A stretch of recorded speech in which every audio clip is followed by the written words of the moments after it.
Hello and welcome to another video. I hope that you are all very well. Let me start off today by asking you a question. Are you fit to drive?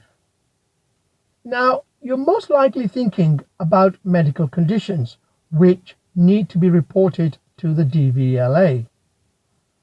However, just because you don't have any reportable medical conditions doesn't mean that you are fit to drive. Today I'd like to talk about two issues: drugs and sleep. Let's start off by talking about drugs. You'll be shocked, but right now, right here in the UK, there are thousands and thousands of drivers driving whilst being unfit to do so because they are taking drugs. The law in the UK states that it is illegal to drive if you are unfit to do so because you are taking drugs. This makes no difference whether these drugs are illegal or whether they are legal. This applies even if your driving is not affected by the drug. We all know that you can get a driving ban for taking certain drugs. But did you know that some of these drugs are easily available on prescription from your doctor? Some of these drugs are contained in medication that is commonly used for hay fever and for strong painkillers. As the saying goes, always read the label. If it says do not drive or operate machinery on the label, then do not drive or operate machinery.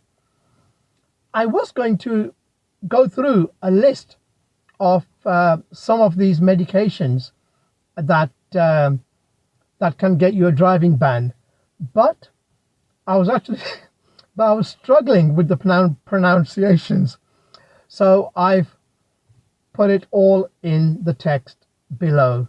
So do go through it if you have the time. In many countries, including the UK, drunk driving is totally unacceptable. There are several reasons for this.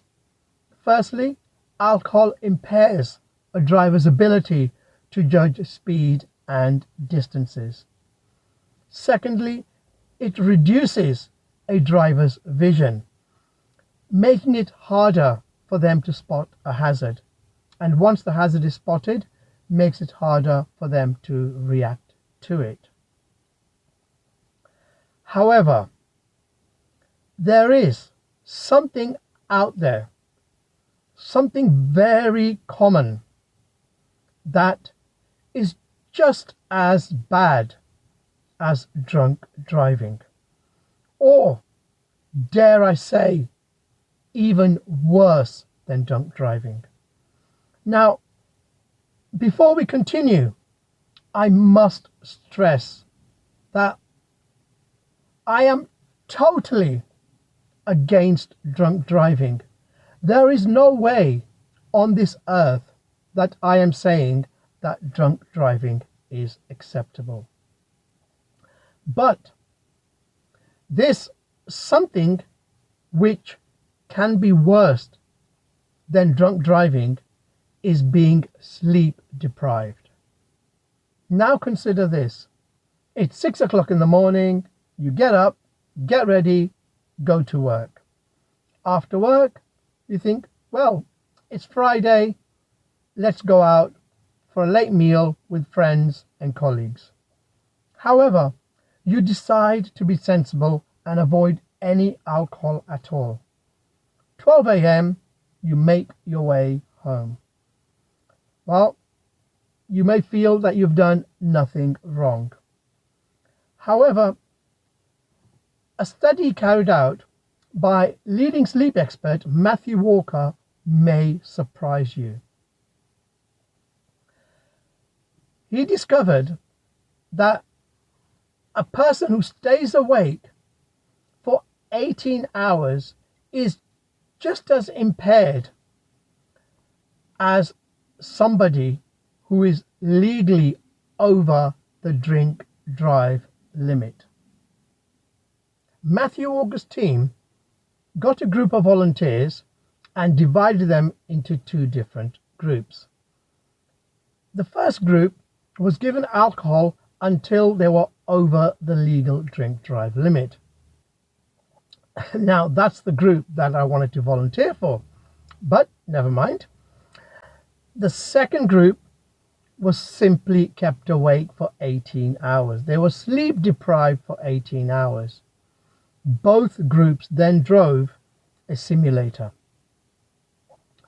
The results: the group that stayed awake, the group that was sleep deprived for 18 hours, made just as many mistakes, if not more mistakes, than the drunk drivers.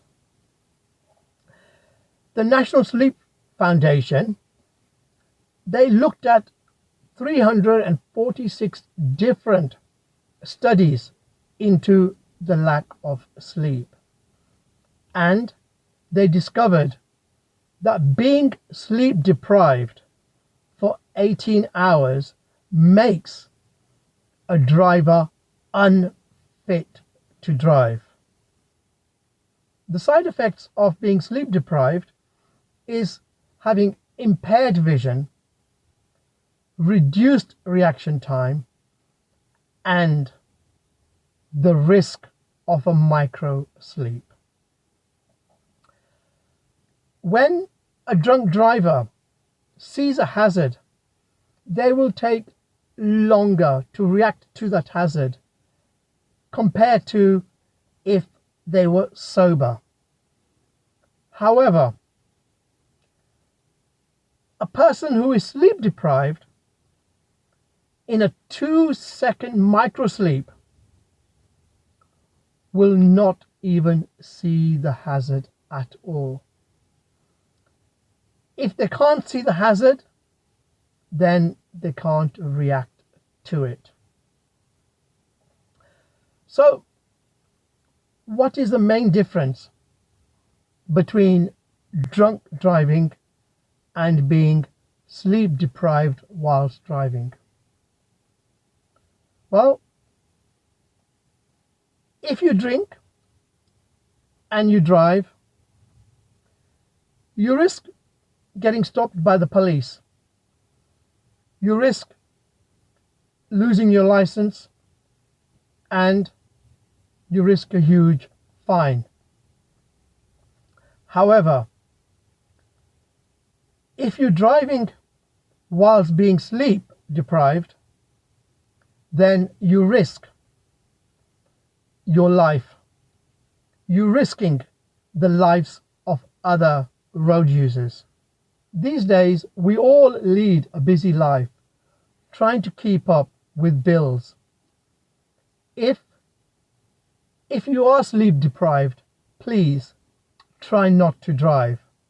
However, if you have to drive, consider having a caffeinated drink or even take a nap before the drive. Well, that's the end of the video. Until next time, take care. Bye-bye.